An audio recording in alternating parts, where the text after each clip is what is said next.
Magandang araw po. Narito na po ang magiging lagay ng panahon ngayong araw ng Huwebes, December 18, 2025.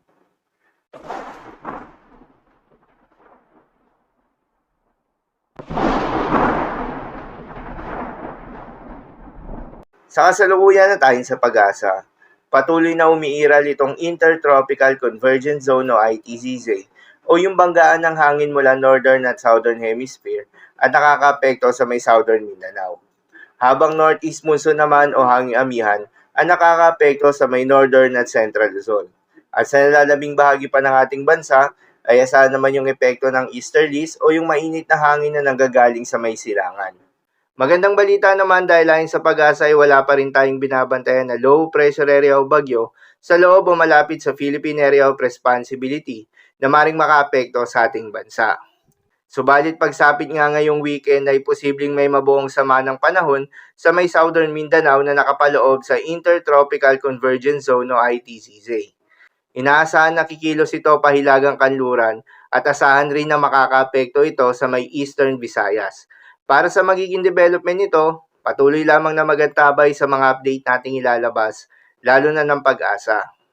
Para naman sa magiging lagay ng panahon ngayong araw ng Huwebes, dahil nga sa epekto nitong Intertropical Convergence Zone, asahan sa Caraga, Davao Region, Palawan, Sarangani, South Cotabato, Basilan, Sulu at Tawi-Tawi, ang maulap na kalangitan na may kalat-kalat na mga pagulan at thunderstorms. Posible ang mga pagbaha o pagguho ng lupa due to moderate to at times heavy rains. Habang sa Bicol Region, Northern Samar at Eastern Samar, ay asahan naman yung maulap na kalangitan na may kalat-kalat ng mga pagulan at thunderstorms na dulot naman ng easterlies.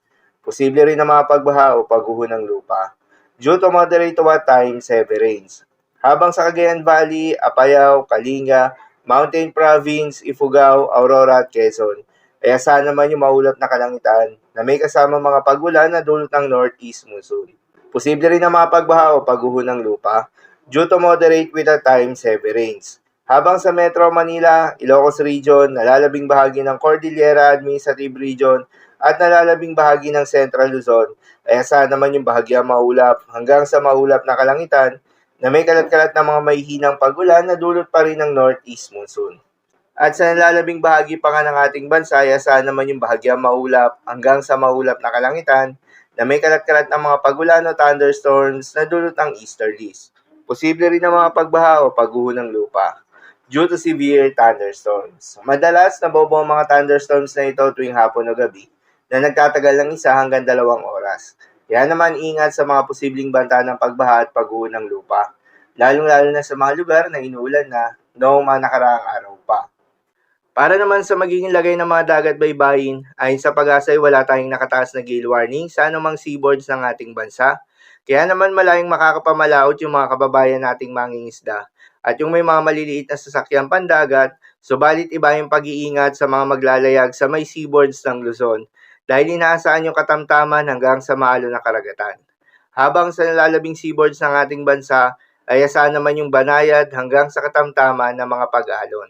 So, ilang po para sa lagay ng panahon ngayong araw ng Huwebes. Keep safe, everyone.